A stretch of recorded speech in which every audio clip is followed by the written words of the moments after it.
બોલો. રામ માડીરા. શું નામ છે? રિંકુબેન અરવિંદભાઈ બામણિયા કલ્યાણ. ગામ કાલિયાવાવથી આવો છો. કાલિયાવાવ. બરાબર છે. તો બેન તમારે શાની માનતા હતી? દીકરાની દીકરાની માનતા હતી. હા. તો તમારે લગ્ન કરીને કેટલો સમય થયો હતો? 10 વર્ષથી જતા બરાબર છે. તમારા સંતાનમાં કયું હતું? હતું પણ બસતું નતું. મતલબ છે બરાબર હા, છે. માતાજીને ત્યાંથી અમે ખોળો ભરાયો ને તો મારો બાળક દીકરો જન્મ થયો.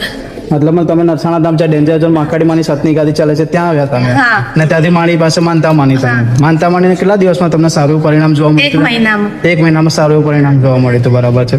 તો આજે તમે માનતા પૂરી કરવા આવ્યા છો. તો તમારા સંતાનમાં અત્યારે શું છે? દીકરો. માળીની માનતા માને ભાઈ તમારો દીકરો છે હા. અને તેને કોઈ બી પ્રોબ્લેમ થયો નથી અને કમ્પ્લીટ ના. સત્ય છે. બરાબર. તો તમે આજ માનતા પૂરી કરવા આવ્યા છો. હા. તો માનતામાં શું શું માન્યું હતું બેન? માનતામાં એક માતાજીની ચુંદડી માની હતી, હા. 2 કિલો પેંડા અને અગરબત્તી. બરાબર છે. અને વાંચતા ગાતા હા, વાતે ઘાતે આપશું એમ. બરાબર છે. છેક તમારા ગામથી તમે વાંચતા હા, ગાતા છો છે. તો તમારા ગામ છે અહીંયા નરસાણા ધામ કેટલા કિલોમીટર જેવું થતું હશે?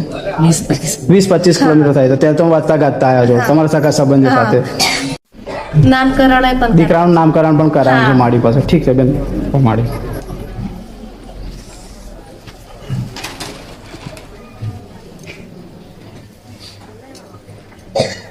અલે એન ચૂક છે.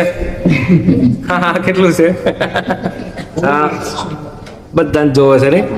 નામ પાડી દઈએ ને હે ને? હા, મારી. હા આનું નામ તુષાર.